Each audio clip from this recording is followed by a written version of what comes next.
those who could improve this situation for the good of all of us do not allow the opportunity to make things better for us. They make it better for themselves, for their comfort and their families. Cronyism is prevailing. Today, our rulers in Abuja and across some of their states, you know what they say to us when they remove subsidy and we say no. Hunger is increasing, they say, so what? Unemployment is a cause, they say, yes, we know. Why are the people hungry? Is that let them face death. That is what is in Abuja of today. The current way of governance make nation building impossible. What it does, it makes poverty and the erosion of just society inevitable. We have gathered at this hour in this place to put an end to the national corruption and corruption. We have assembled here today to bring a new day and in Nigeria to our people. Today, the Nigerian people are decent and hard-working people. They are equally long-suffering. They tolerate for too long.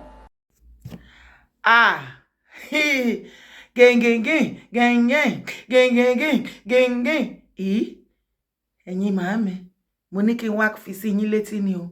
Ẹ̀yin dádì mi. Èmi ò mọ̀ pé ẹ̀yin YouTube wàláhì kò tiẹ̀ wá ṣe YouTube nìkan. Mi ì tiẹ̀ mọ̀ pé àwa aráàlú àwa masisi agbára wa tó báyìí. Ní almighty the leaders, Nigeria leaders, almighty ni wọ́n. Láwọn ẹni ọba, wọ́n náà kì í nẹni ọba. Bó ṣe wá di wípé masisi láwọn fẹ́ protest. Bí mo yé ń bá yín sọ̀rọ̀ lọ́wọ́lọ́wọ́, governors àti minister wọ́n máa ń ṣe meeting lọ́wọ́lọ́wọ́. Ṣé o ti gbọ́ rí? Ìjọ́ wo lo ti gbọ́ tí ìyà ti ń jẹ àwa masisi Nigerians? Tí governor àti minister tó ti wá parapọ̀ tó ń ṣe meeting. Mẹ́hàn sọ gọ́dọ̀.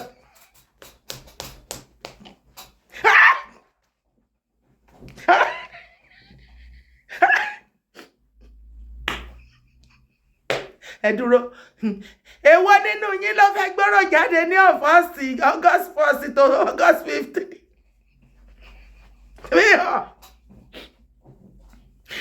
Èwo nínú yín ló fẹ́ gbọ́rọ̀ jáde lẹ́yìn ọba? Ṣé kábíyèsí ọba Akíolú ẹ̀yin lẹ fẹ́ gbọ́rọ̀ jáde ní Ìdúgànràn? Àbí ọba Elégùṣì ti Kàtẹ́? Kínguṣì ẹ̀yin lẹ fẹ́ gbọ́rọ̀ jáde ọ̀rọ̀ yẹn ìgbà wo lẹ ti ṣe meeting ọ̀rọ̀ ìgbà wo ẹjọ́ Dádì Akíolú kábíyèsí o tí ọba Akíolú bá ní wọ́n communicate pẹ̀lú àwọn ará ọ̀run kẹ̀kẹ́ wàláhì ẹni Ṣàngó bá tójú ẹ̀ wọlẹ̀ ní kò ní padà bọ́ bá kó sọ. Dádì Akíolú ti yín yé mi wàláhì ẹni tí wèrè bá pa ó bá lu bàbá ẹ̀ pa wàláhì bó bá rí mẹkáníìkì tó yọ látọ̀kan wàá hàn pé ẹ̀yin ará bí wèrè lẹ́jọ́ ẹ̀yin lẹ pa bàbá òun ẹ tún dé mẹkáníìkì ni o. So àbí àwọn youth, the fear of the youth is the beginning of the wisdom for the bad leaders and elders. Ẹ ti bàjẹ́ bọ̀lẹ̀ kí ló ń ṣe yín àwọn wo lẹ̀ ń halẹ̀ mọ́ kò ní da fóró ayé òró máa bàjẹ́ ni. Yín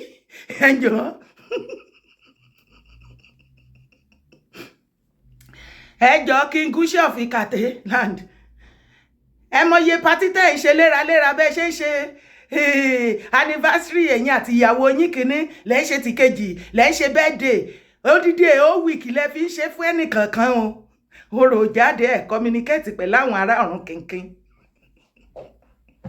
àbẹ̀rù ẹ̀rù ọ̀pá àṣẹ ti yín ṣe é lọ́pàá àṣẹ Kingushy àbẹ̀rù ọ̀pá àṣẹ ti yín kó má àwọn ọmọ oró wọ́n ti já síṣẹ́ yẹn pé London ni ọ̀pá àṣẹ ọba Akíolú last time ló ti lọ láǹdì wàláì ọ̀pá àṣẹ ọba Elégùṣì kò lè dúró nítòsí o àrọ́wọ́ ààrẹ sàpá ní London sí Nàìjíríà tó lè jẹun ní London kó lọ ṣọwọ́ Nàìjíríà fóònù ẹ̀gán lè kú Nàìjíríà kó wá sí London wá ṣáàjì ẹ̀ ààrẹ sàpá ní ẹ̀yìn kúlé Nàìjíríà ní London wàláì ọba Elégùṣì ọ̀fìkàtẹ́ ọba tí ọwọ́ àwọn YouTube bá lè kan ọ̀pá àṣẹ ti yín China ṣé ẹ rí ọ̀pá àṣẹ ti yín kò ní dúró nítòsí Ọlọ́run FBI àwàtì ará ọ̀run kéèké ò tiẹ̀ lè smell ibi tó wà torí Asia country lọ́nlọ́n ló máa lọ tó bá dẹ̀ ti wọ́ ọbẹ̀ yẹn wọ́n á gbé sí museum ẹni kí ló dé ẹ̀jẹ̀ àgbò. Public announcement yo. Attention to all the residents and visitors of Lagos yo. Ẹ̀yin tí Lasgidi, ẹ̀yin àlejò tẹ́ wá kí wa ní Lasgidi tíatíá tó bọ̀jẹ̀ tí. Èkó ní bọ̀jẹ̀ ó bọ̀jẹ̀ tí. Èkó ní bọ̀jẹ̀ ó bọ̀jẹ̀ tí. Ẹ̀yin àwa tá ń gbé ní Lagos àti ẹ̀yin tẹ́ wá kí wa. Wọ́n ní ká sọ fún yín pé orò máa jáde o ẹ mọ̀ pé àwọn protest táràlú fẹ́ ṣe wọ́n ní ìpàdé wọn di August 1st to August 10 àwọn ará ọ̀run wọ́n ti wá gbọ́ nípa protest yẹn wọ́n ti wá pe àwọn ará ayé báyìí pé wọ́n kà fa protest kẹ so ará ayé ò rí protest dádúró wọ́n ti lọ gbéṣẹ́ fún àwọn ará ọ̀run kínkín so wọ́n wá ní message to gbogbo ẹ̀yin ará Lagos State àtẹ̀yin àlejò tẹ́ wá kí wa o ipe ní àti ìbẹ̀rẹ̀ August 1st tí protest fẹ́ bẹ̀rẹ̀ o ará ọ̀run kínkín ní APC àti àwọn ọmọ bàbá Tinubu caucus ni wọ́n lọ gbéṣẹ́ fún o wọ́n ní ará ọ̀run bọ̀ wọ́n bọ̀ wálé ayé bẹ̀rẹ̀ láti August 1st títí di August 15 so tí protest bá yìí tán ní August 10 ará ọ̀run sì máa palẹ̀ mọ́.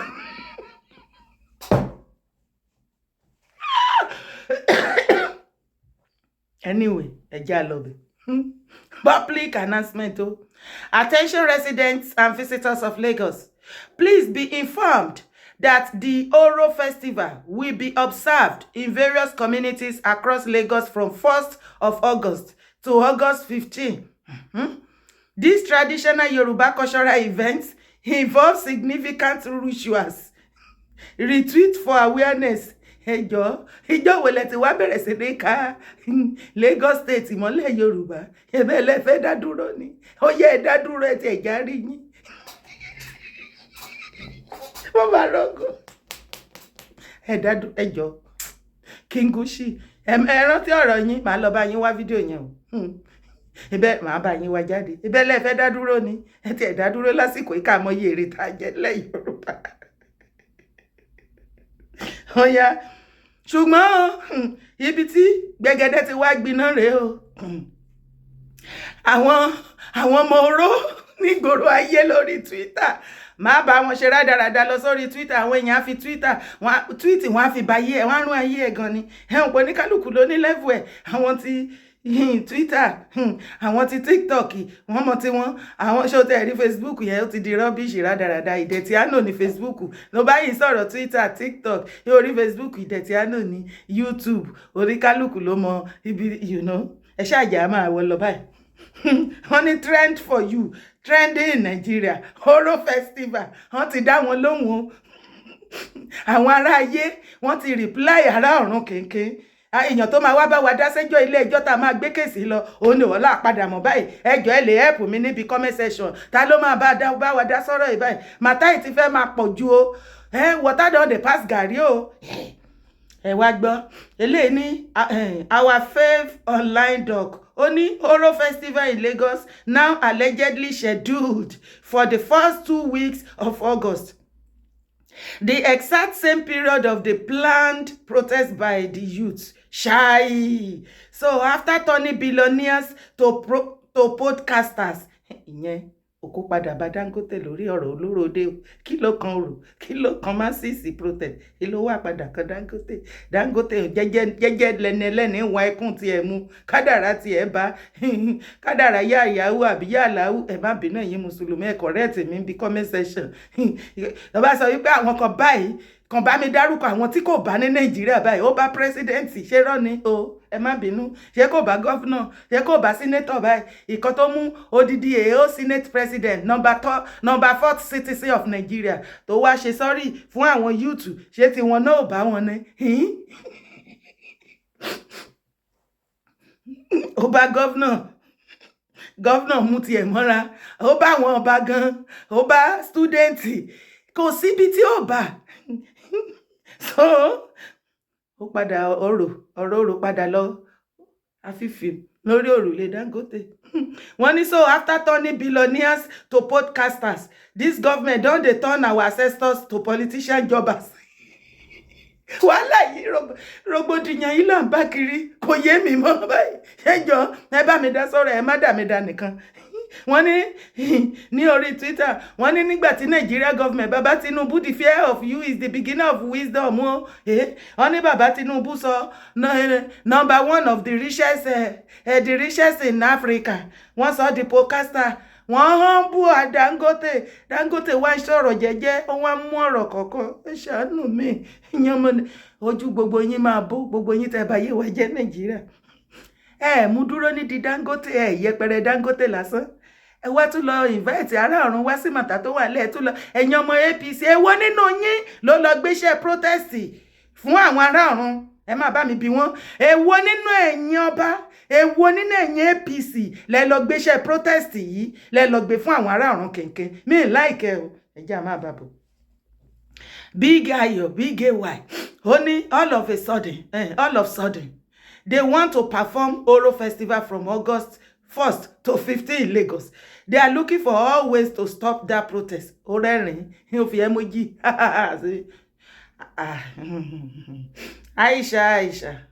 Aisha. Mama Elupi nìyẹn tiẹ̀. The prestigious Oro Festival is now political too. Àfìgbà tó OPC, mo ní OPC. Ọ̀gá OPC gan ẹnu ti ka báyìí ẹgbẹ́ kówú kan bí yẹ̀yìn kan tún lọ sọ̀rọ̀ kan dòun wọn mú lórí màtá tó wà lẹ̀ ọmọ yẹrí òkò ń bọ̀ ní ẹni orí yóò dilé yìí olórí ọ̀gá OPC rárá lẹ̀ ń bọ́ ọ̀rọ̀ burúkú kakọ́ mọ́lé máa ẹjọ́ ìyàwó ẹ̀ tuntun jàre you are doing good àfìgbà tí Ìgbòho hàn bùlẹ̀ aláì òṣà ẹ burú òṣà nìyí lóòótọ́. Èwo nínú ẹ̀yin ọmọ APC lẹ́fẹ́ sọ ọ̀rọ̀ di yẹ̀yẹ́ èwo nínú ẹ̀yin ọmọ bàbá Tinubu kọ̀kọ̀ sí lẹ lọ gbéṣẹ́ tẹ lọ invite ará ọ̀run tẹ wá fẹ́ máa manipulate ọ̀rọ̀ tẹ fẹ́ máa manipulate àwọn ará ọ̀run mi láìkẹ́ o ṣé ẹ ti employ ará ọ̀run ni mọ́ tara ayé ṣé kò bàbá láti ìgbà tẹ̀dẹ̀ ti dé the only one thing tí mo rí tẹ̀ ń ṣe òun náà ni appointment ṣé appointment àyè yìí pọ̀ tó yẹn ni tí ò fíìlì tí gbogbo ara ayé ò lè kún bẹ́ẹ̀ ẹ ṣe tó lọ gbéṣẹ́ fárá ọ̀run kínkín èmi ò understand yín mọ́ o. Ó ní Oro Festival in Lagos now allegedly scheduled for the first 2 weeks of August, the exact same period of the planned protest by the youth. Àtúnpadà sẹ́yìn ni o. Aisha pẹ̀lẹ́ Mama Elupi ìyá Obi wọn ní Obi kérénké. The prestigious Oro Festival is now a political tool. Bá a ṣe rí nìyẹn o. Ọlọ́run máa ṣe ti jẹ́ kán rán yẹ̀pẹ̀ ń ṣẹ́ níbi ẹ̀yẹ ojú ọ̀run. Ẹ pẹ̀lẹ́ o ẹ̀yin ẹyẹ ẹ lọ ṣe ní tiẹ̀ má àwọn ọmọ APC wọ́n ya wèrè gan o wọ́n lè invite yín ẹyẹ ẹ̀yin ẹja nùbú ẹ sá fáwọn ọmọ APC o wọ́n ya wèrè gan wọ́n lè gbowó wá fún yín Màámi Olúwẹ̀rí máa gbóòjò tán bá ti wá sétí odò Ọ̀yà ẹ má dá wọn lóhùn gbogbo ibi náà ń pówó kiri wọ́n ti pín fún pásítọ̀ àwọn bíṣọ̀bù àwọn ìmáàmù ṣùgbọ́n síbẹ̀sẹ̀ everybody mówó jẹ wọ́n láwọn máa protest ọ̀rọ̀ yìí ò yé yàn mọ́. You all now understand why they try to ban Gang of Lagos because it exposed them. Okay, ojú gbogbo wa máa bó ni. Eléyìí ní No oral ceremony will stop Nigerians from protesting in Lagos State or anywhere else in Nigeria. Amawarogo, who go solve this matter? Hey, Ikunleri, gbogbo en leri. Nigerians will storm the streets of Nigeria from August 1st to August 10th and beyond. And there is nothing the APC or President Tinubu can do about it. Ṣebí Bàbá Tinubu àtẹ̀yin mọ́mọ́ Bàbá Tinubu. Kí ló wá fa ìbẹ̀rù tó bẹ́ẹ̀ lórí protest? Ṣebí fídíò tí bàbá ti ṣe ní ìgbà ayé Jonathan. Ṣé bóun ni a rí lẹ́ẹ̀kan yẹn? Ṣé bẹ́ẹ̀ rí bí Bàbá Tinubu ṣe ń kọ fún Jonathan ní kòbákòbá? Ìgbèjà Jonathan o, nǹkan tẹ́mi kàn sọ ni wípé nǹkan tó bá dífá nígbà yẹn lọ́dún náà lọ́hùn ṣe bí bàbá ṣe báwa masisi lẹ́ ń jà fún ìjọba òde rọrùn gbà náà ìyáde ìjàràlú bàbá Tinubu olóríire bàbá olódòdẹ fúnra wọn ọmọ olódòdẹ wọ́n dẹ̀ líìdì rálì lẹ́dẹ̀ẹ́ sọ̀rọ̀ abẹ́yìn orí gbogbo mẹ́sẹ̀jì tí bàbá sọ ń bẹ̀ yẹn ni bad government wọ́n fẹ́ bí pa wá nílé ìgbà ok ní ìgbà tó tún wá rí bẹ́ẹ̀ náà nísìn kí ló wá fà á nísìn tí ẹ wá di torí bàbá Tinubu ti wá jẹ pírẹsidẹ́ǹtì wọ́n ti lead àìmọye protest kí ló dé tó wá kan ti tọ̀dọ̀ tí wọ́n tẹ wá nígbà yẹn ni gbogbo Nàìjíríà fẹ́ catch fire rárá o torí ní ìgbà tẹ́yìn lead protest àwọn kan gbà yẹn Nàìjíríà ò catch fire eléyìí náà ò lè catch fire ẹ lọ tú Nàìjíríà sílẹ̀ nínú ìgbèkùn àní àwọn gọ́vnà mínísítà wọ́n mà ti kó papọ̀ wọ́n mà ṣe meeting lórí protest wọ́n ní kí anybody má ṣe protest mọ́ wọ́n ní protest máa dá nǹkan sílẹ̀ ní Nàìjíríà ìjẹ́ ò gbọ́ rí láyé wípé nǹkan ṣẹlẹ̀ ní Nàìjíríà gọ́vnà àti mínísítà wọ́n ṣe emergency meeting àtijọ́ tẹ́ gbogbo wa ti pariwo sọ̀rọ̀ péré là ń ṣe ni ìpè bí aráàlú ìlú kankan ó kan kó gógógó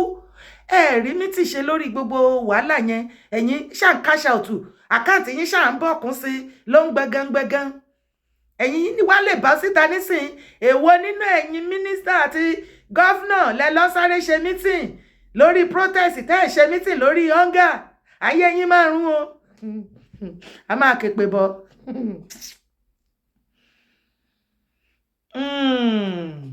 Okay. Hey, only there is nothing the APC or President Tinubu can do about it, yo. Hey, okay, oh. No wahala, ìjà tó tẹ̀síwájú. Baba show, brother show, uncle show, daddy show, Sowore. One need the Oro Festival is about witnessing a revolutionary transformation.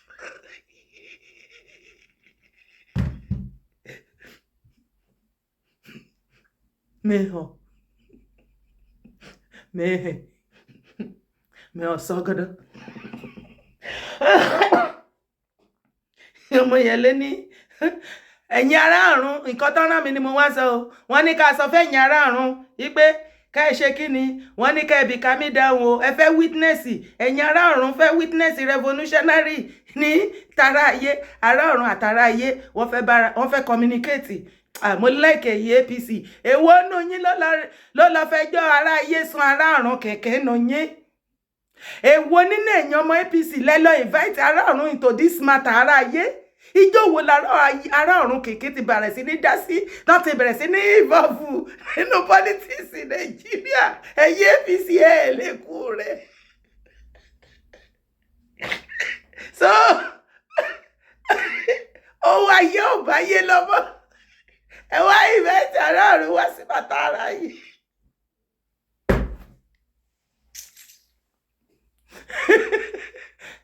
Dádì Tinubu ṣe rí páwọn bọ́ìsì yín ṣiṣẹ́ kíṣẹ́ àwọn yúùtù ti fún wọn fúnkúfún kò tiẹ̀ wáyé àwọn gan mọ́ aláwọn eléyìí máa lọ gbéṣẹ́ fáwọn olúwẹ̀rí bọ́sẹ̀ Gani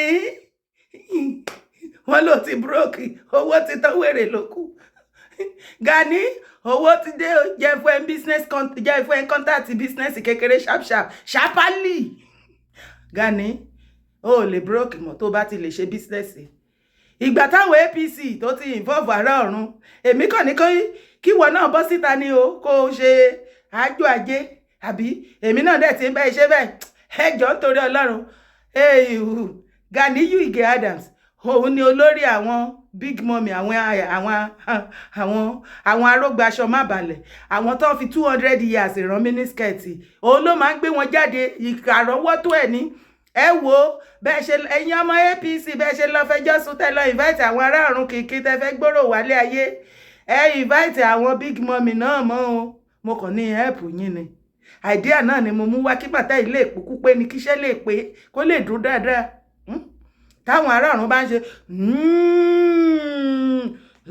ẹ̀yin ọmọ wọ̀nyí àní ẹ padà lẹ́yìn ẹ má protest hunger kankan ẹ jẹ́ kébi lù yín pa o ebi yìí máa pa yín kú ni àwọn mọ́mí àwọn náà máa láàyè o láàyè láàyè o APC àwọn ló gbéṣẹ́ fún wa o àti dé gẹ̀gẹ̀gẹ̀ tìrìrìrìrì gẹ̀gẹ̀gẹ̀gẹ̀ kí gẹ̀gẹ̀gẹ̀gẹ̀ ẹ̀yin ọmọ Nàìjíríà ẹ dúró kébi kó pa yín kú gẹ̀gẹ̀gẹ̀ wọ́n ti gbéṣẹ́ fún wa o àwọn ọmọ APC wọ́n ní ká dá protest dúró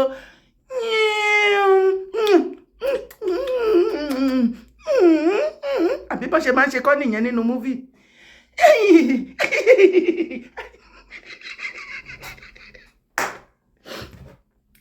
APC báyé jẹ́ wọ́n bọ̀rún ṣe jẹ́ àṣẹ ẹ̀ tí ẹ lé àṣẹ ẹ̀ ní tẹ́ḿpìlẹ̀tì aṣọ olóòórùn nìyí àṣẹ ẹ̀ tí ẹ ní tẹ́ḿpìlẹ̀tì ẹ wò ìgboro ti laná kì í ṣe pé dàrú pressure ti wà wàhálà pressure ti high ìgbà tí Ọmọyẹlé báyìí sì tó wá parí gbogbo ẹ̀ tó ní òkè o ìgbà tẹ́tí ti Oro festival bọ́ màtá tó wà lẹ́yìn ajẹ́ ìgbà àsìkò ti tó tí àwọn Oro àwọn ará ọ̀run kèké tó máa witness a revolutionary transformation ní Nàìjíríà ní àsìkò ìjọba APC it is about see a real festival the festival of the oppressed àmà wá ṣe nǹkan lórí gbogbo rògbòdìyàn yìí ò kò tiẹ̀ wáyé mọ́ yẹ̀rẹ́ lè báyìí yẹ̀rẹ́ àwọn commentators ọ̀nà ó lè ní àbí Muslim bọ́ ọmọ Yorùbá APC people need Jesus ẹ̀ tó ti Jesus mọ́lẹ̀ náà gbogbo èèyàn lẹ wá nídìí bẹ́ẹ̀ tí nídìí àwọn ará ọ̀run lẹ́ nídìí dádì lẹ́ nídìí Ọlọ́run ẹjọ́ ṣé 90 billion 90 billion padà wọgbó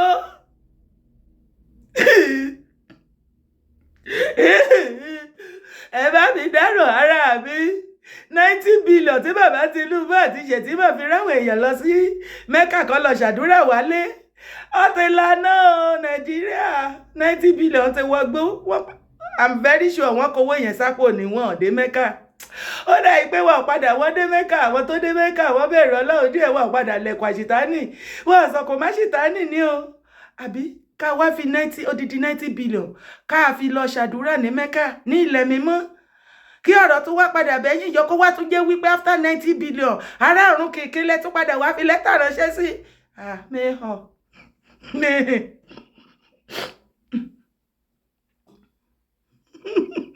ok eléyìí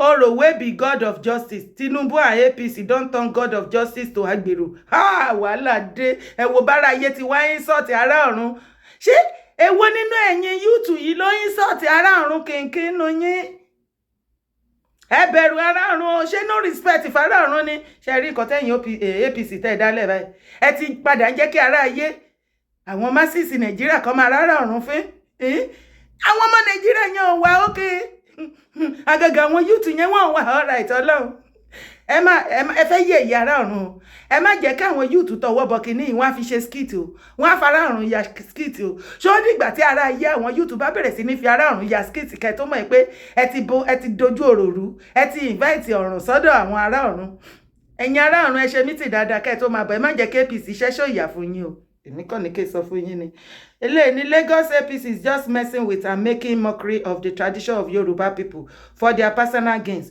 Tomorrow they will tell you that it is ẹ lọ jàre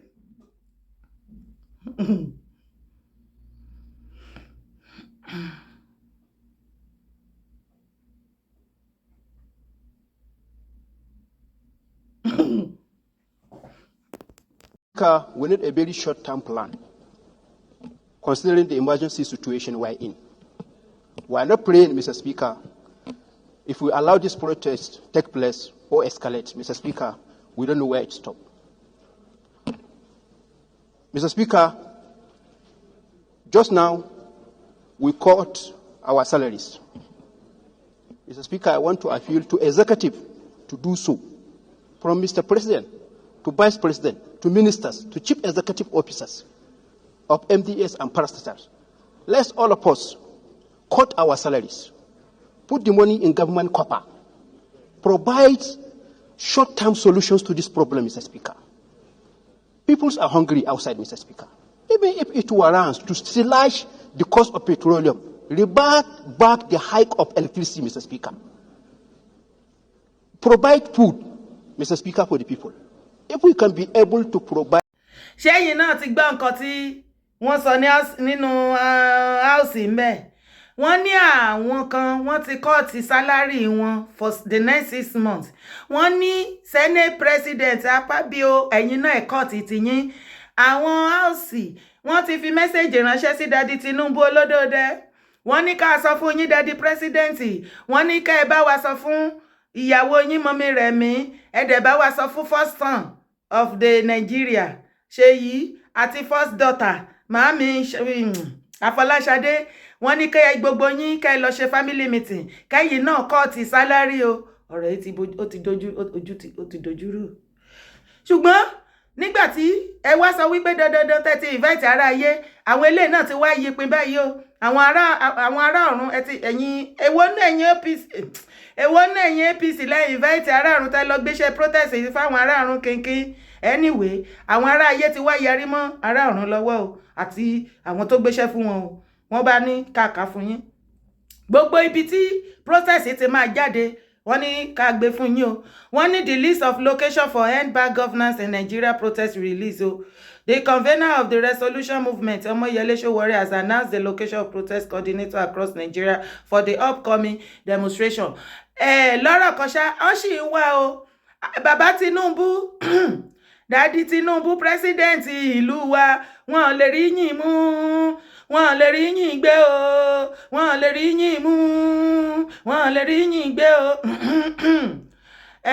Wọ́n ní ká sọ fún yín àti gbogbo cabinet yín lápapọ̀ látòkè dé sàlẹ̀ kẹ́dẹ̀ bá wá fi message yẹn ránṣẹ́ sí àwọn ará ọ̀run kìnkìn tẹ́ gbéṣẹ́ fún of recent ipe àwọn location ibi tí wọ́n ní wọ́n ti máa ṣe protest rẹ̀ o kí ará ọ̀run kọ́ lè mọ bọ́n ṣe máa pọ̀ tó táwọn náà ṣe máa divide ara wọn all over Nigeria. Ó yẹ jẹ́ sáré gbé yín débẹ̀. Wọ́n ní the activists listed the designated location for the protest in Lagos as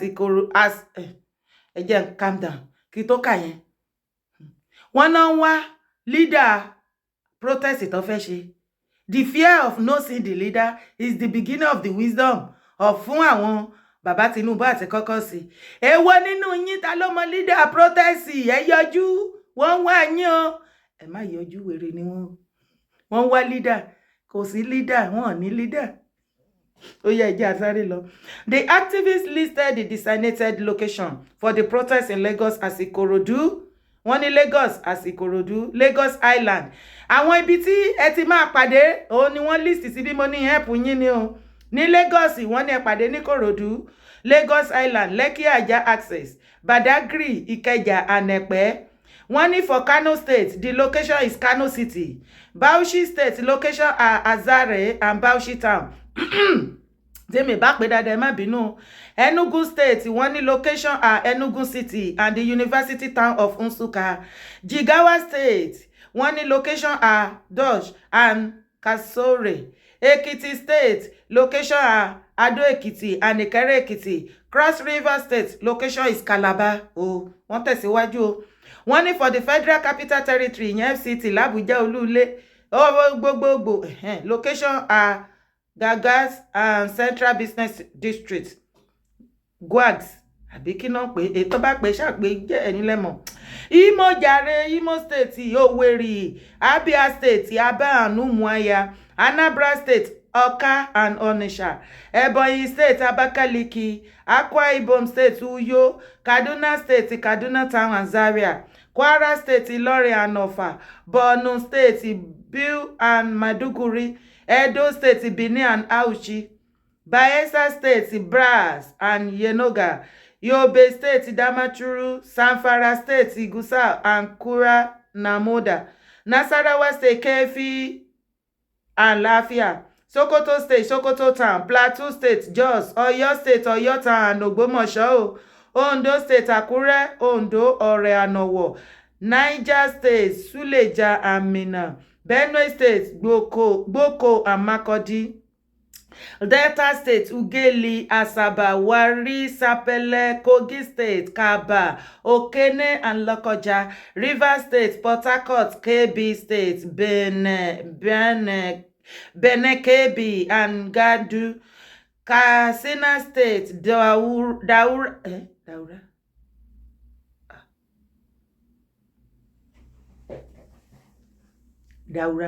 àbí kò ṣe ọ̀dọ̀ ex-president Buhari. Okay. Baba Tinubu market. Ní ọ̀dọ̀ ex-president tẹ́ defend fún 8 years. Wọ́n ṣe protest ńbẹ̀. Ibola kade ọkọ̀ ti fẹ́ dàrú. Katsina jàre, Daura and Katsina. Ọ̀ṣun State, Ilé-Ifẹ̀, Òṣogbo, Ìwó, Iléṣà, Ẹdẹ o. Ogun State o, Ìjẹ̀bú Òde, Ṣàgámù, Ìláró, Abẹ́òkúta, Taraba State, Jalingo o. Wọ́n ní ibi tẹ́ ti máa pàdé òun nìyẹn o. Ibikíbi tó bá wá ti belong tó ń gbé ńbẹ̀, o ti mọ ibi tó ti máa pàdé. Àti ẹ lè sọ pé orò ará ọ̀run ṣé káràlú náà kan gbé eégún ní báyìí àbí ká tẹ eégún bọ ọ̀rọ̀ tó wà nílẹ̀. Ìgbà tí APC bá ti invite ará ọ̀run kẹ̀kẹ́ orò ẹ jẹ́ káwa ará ayé náà ká gbé eégún o, so that ṣe mọ̀ pé tí ará ayé bá ń communicate pẹ̀lú ará ọ̀run lè má understand the language ará ayé. Ṣe dẹ̀ mọ̀ pé slang rádaràdá pọ̀ lẹ́nu àwa masisi. Ará ọ̀run lè má tètè get slang wa kí ọ̀rọ̀ ará ayé kó lè yé ará ọ̀run, torí ọ̀rọ̀ yìí ńgbà tí ará ayé àtàrà ọ̀run bá pàdé tó di gẹ̀m pé kí ni mo kó ó rí àríra wa yà síbì kan. Communication fẹ́ wáyé, a máa ní láti communicate, but báwo ni ará ọ̀run ṣe fẹ́ communicate pẹ̀lú ará ayé, àti báwo lára ayé gan communication ará ayé fẹ́ yé ará ọ̀run. A máa ní ìdí intermediary o, àbí káàtì eégún bọ màtá tó wà nílẹ̀ yìí ni, ṣùgbọ́n ẹ má ṣe lọ́sàn-án o. Ṣára ọ̀run máa ń jáde lọ́sàn-án ni kò tiẹ̀ wá yé mi mú. Èwo nínú ẹ̀yin APC lẹ lọ gbéṣẹ́ màtá tó wà nílẹ̀ fárá ọ̀run tẹ́ ẹ fẹ́ túṣẹ́, ẹ tún fẹ́ tún lọ corrupt ará ọ̀run. Náìsì ẹ̀yin ọmọ APC yìí, ìwà burúkú kan wọ yín gan o. Bàbá Tinubu ṣe ráwọn boys yín wọn wà òkè. Èwo nu yín lẹ ń gbìmọ̀ burúkú bẹ́ẹ̀ yẹn. Ìwàkúwà pọ̀ lọ́wọ́ yín ṣá.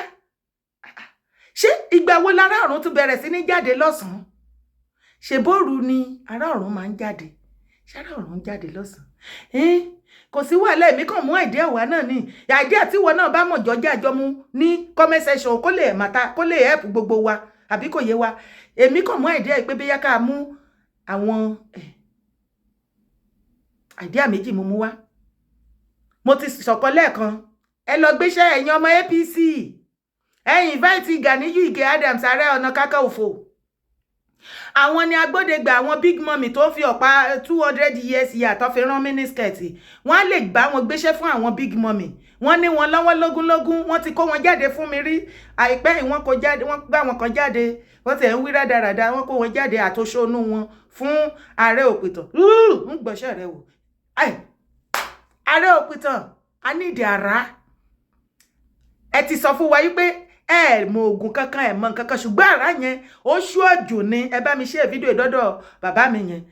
Àrá ṣúọ̀jù fún yín. Ààrẹ Òpìtàn, orí owó ló bá dé o, ẹ máa ta ní o, contract ní o. A ní di contract àrá.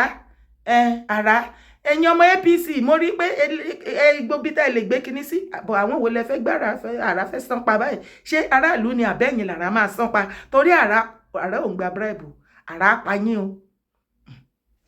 Another option, ní tàwọn big mommy ẹ̀dẹ̀ tún jọ ẹ̀yin eléégún business wà ń ta o ẹ lọ kàn sí àwọn ọmọ APC tó bá wà ní nearby yín ẹ sọ fún wọn yí pé ẹ̀yin náà lè gbé eégún jáde lọ́jọ́ yẹn o ará ọ̀run kó lè pàdé ará àbí rárá o ará ayé jàre ẹ jẹ́ kí àwa masisi ká lọ ẹ jọ ẹ̀yin ọmọ eléégún dà ẹ bá mi náwó yín sókè níbi comment section ẹ̀yin dà ẹ fún wa ní tẹlifóònù nọ́mbà yín o contract wà ńlẹ̀ ọ̀rọ̀ gbogbo lórí owó ni nígbà tí àwọn ọmọ APC ti lọ invite ará ọ̀run kìnkìn báyìí àwa gan fẹ́ gbéṣẹ́ fún ará ayé tó ń ṣe kìnkìn ará ayé kìnkìn tí ará ọ̀run bá ti ń sọ̀rọ̀ ṣe mọ̀ páwọ̀ lè gbọ́ èdè wọn ẹ̀yin eléégún ẹ̀yin lè bá wa mọ̀ ẹ bá ti wà nú ẹ̀kú ẹ̀yin náà gbọ́ tayé mọ́ ti kìnkìn ni so ẹ̀yin lẹ a máa ṣe mọ̀ pé ẹ máa ń mọ àwọn tó máa ń mú eégún dání àwọn náà máa ń sọ̀rọ̀ fún eégún tó máa ń túfọ̀ nǹkan tí translator nǹkan tí eégún bá bá ará ayé sọ